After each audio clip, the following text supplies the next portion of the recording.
Hey everyone, I've seen a bunch of people who make max patches for their Rockband guitar controllers. The drums are pretty easy to do, but I just wanted to give my approach on how to create the guitar MIDI controller. Some people assign each button to a specific chord, and this becomes pretty limiting pretty quickly, so what I've done is mapped the first three buttons of red, green, and yellow in one combination or another to represent each note in the scale of A to G.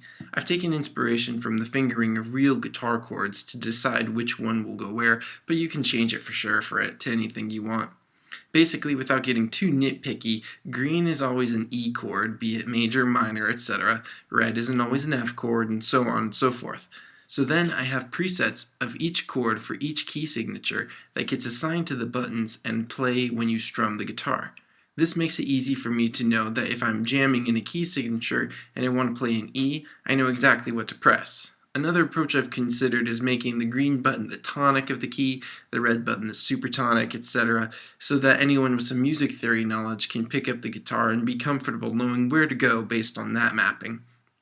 Anyway, the other unique thing about my patch is that it's really easy to reprogram. Instead of filling call objects with specific chords, I have a bass for my strings that match standard tuning. So here you can see all 6 strings and their MIDI value in the open standard tuning. Then, like a guitar tab, I can write the chords based on the finger positions and the strings and the frets. Each member of the list of open notes and the list of the tab notes gets added to the respective other, and you get the correct intervals of MIDI notes for a given guitar chord.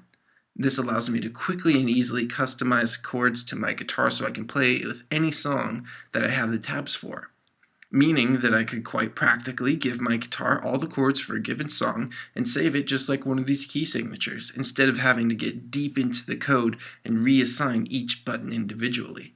It also makes it really easy when reading the guitar tablature and then transcribing it to my own patch.